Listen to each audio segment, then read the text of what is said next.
3학년 학생, 전 학생회장이죠. 김범 학생의 기독교인의 사회참여라는 제목으로 발표가 있겠습니다. 경청해 주셔서요. 참 좋은 시간 가지면 좋겠습니다. 김범 학생 나와주시겠습니다.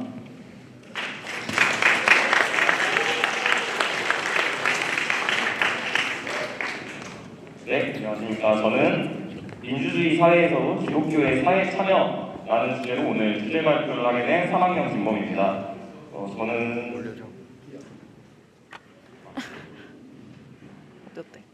네, 오늘 민주주의는 뭔지, 또 민주주의는 왜 중요한지, 민주주의와 기독교 사상의 공통점, 또 기독교인의 사회 참여, 우리는 어떻게 살아가야 하는가에 대한 순서로 발표하도록 하겠습니다. 민주주의는 뭘까요? 민주주의에 대한 이야기는 우리가 평소 많이 듣고 학교 수업 중에도 많이 듣습니다.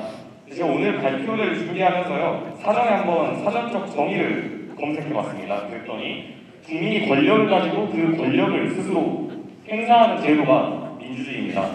우리는 민주주의 사회 속에서 투표를 통해서 우리의 권리를 행사하고 우리의 대표자를 뽑습니다. 그래서 그 대표자가 우리를 대표하게 되고 그 대표자에게 우리가 권력을 줌으로써 국민이 권력을 스스로 행사하는 제도인 거죠. 대한민국 헌법에서 보면요, 대한민국 헌법 제1조 1항에 대한민국은 민주공화국이다. 그리고 2항에 대한민국의 주권은 국민에게 있고 모든 권력은 국민으로부터 나온다 라고 이야기하고 있습니다. 그럼 이 민주주의는 왜 중요할까요? 먼저 자유를 보장했다는 점이 민주주의의 의의 중에서 큰 점입니다. 먼저 표현의 자유, 종교의 자유, 양심의 자유를 헌법에 명시해서 보장했다는 점이 있고요. 민주주의가 도입되기 이전에 근대 사회의 모습에서는요, 종교적 이유나 신분적 이유로 자유가 보장되지 못하고 자유를 누리지 못하는 사람들이 있었습니다. 그런데 민주주의가 우리 사회에 도입되고 난 이후부터는 자유가 보장되고 우리가 자유롭게 이야기하고 자유롭게 자신의 의견을 표현할 수 있는 시대가 되었습니다. 또 민주주의는 존엄과 평등을 중시합니다. 인간의 존엄과 가치 존중, 평등 중시, 그 선구인권이 성립됐다는 점이 큽니다. 여기서 선구인권이 뭐냐면 인간이 태어난 순간부터 그 가치가 존엄하고 귀중하다는 것을 보장받는 게 선구인권입니다.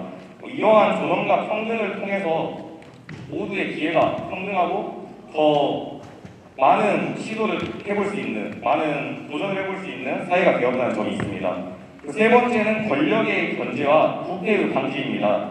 삼권분립 제도, 입법부, 사법부, 행정부를 우리가 분리함으로써 권력의 부패를 방지하고요. 또 선거 제도, 그리고 탄핵을 통해서 국민의 대표자가 잘못했을 때 우리는 그것을 심판할 수 있습니다. 또 언론의 자유나 청구 제도 등을 통해서 다양한 의견을 표출하고 권력에 대해서 견제하고 또 이 권력을 감시할 수 있는 게 민주주의 사회의 모습입니다. 다음은 기독교 사상과 민주주의의 공통점입니다. 먼저 이 부분은 제가 생각하고 조사한 건데요.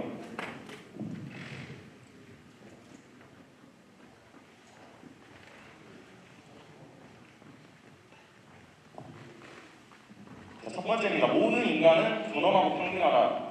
창세기 1장 27절 말씀에 보면 하나님의 형상대로 사람을 창조하시되 라는 부분이 나옵니다. 모든 사람은 하나님의 형상대로 창조되었고 그 자체로 존귀하다는 것을 성경은 얘기하고 있습니다.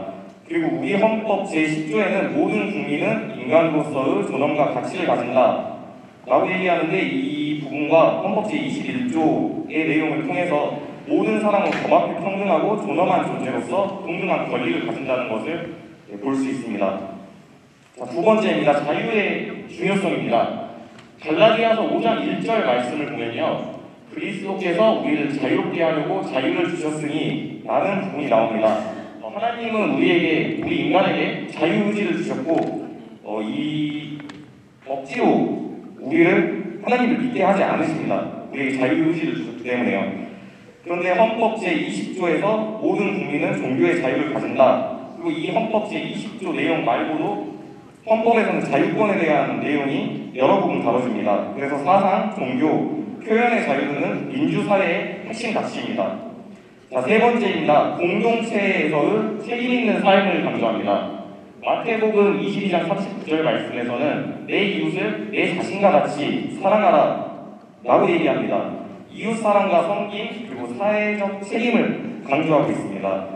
헌법 제1조 2항에서는 대한민국의 주권은 국민에게 있고 라는 부분을 통해서 시민의 정치 참여, 연대, 공동체 이익을 위한 책임 있는 행동을 요구합니다. 또 그리고 헌법이 국민에게 주권이 있음을 강조함으로써 국민이 그 주권을 행사하고 투표하는 데에 대한 책임을 보여주기도 합니다.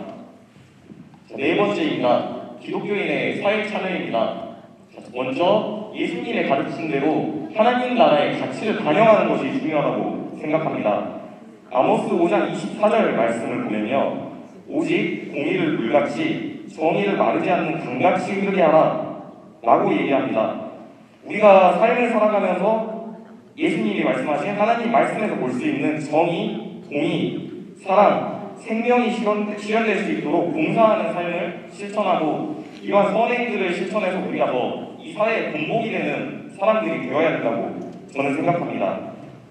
자, 또 두 번째입니다. 민주주의 가치가 실현될 수 있도록 올바른 정치 참여를 해야 된다고 생각합니다. 마태복음 5장 14절 말씀을 보면요. 너희는 세상의 빛이라 산 위에 있는 동네가 숨겨지지 못할 것이요 라는 말씀이 있습니다. 우리는 우리 사회 속에서 정치를 바라볼 때 하나님 나라와 하나님 권세가 실현될 수 있도록 올바른 정치 참여를 해야 합니다. 특히 선한 의도와 영향력을 가지고 참여하는 것이 중요하다고 생각합니다. 또 혐오와 폭력이 아닌 사랑과 책임의 자세로 민주주의 사회에 참여하는 것이 중요하다고 생각합니다. 로마서 13장 1절 말씀을 보면요. 각 사람은 위에 있는 권세들에게 복종하라. 모든 권세는 하나님께로부터 나지 않음이 없나니 라고 얘기를 합니다. 우리가 최근에 여러 부분들을 보면요.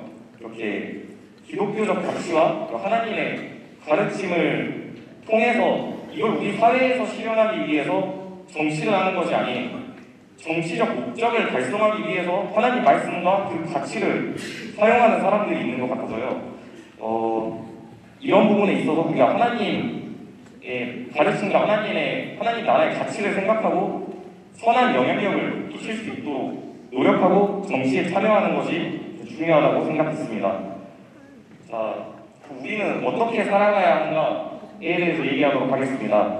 이 앞에 마태복음 5장 13절 말씀이 있는데요. 다 같이 읽어주시면 좋겠습니다. 마태복음 5장 13절 너희는 세상의 소금이니 소금이 만일 그 맛을 잃으면 무엇으로 짜게 하리요 후에는 아무 쓸데없어 다만 밖에 버려져 사람에게 밟힐 뿐이라. 이 말씀에서 볼 수 있듯이요. 우리가 이 민주주의 사회를 살아가면서 또 하나님 나라의 백성으로서 하나님의 자녀로서 소금이 되어서 세상의 소금이 되어서 살아갔으면 좋겠다는 생각을 했습니다. 또 그리고 민주공화국인 대한국민으로서 민주주의 사회 속에서 하나님 말씀대로 사랑과 정의를 실천하는 사람들이 됐으면 좋겠다는 생각을 했습니다. 이상 발표 마치도록 하겠습니다.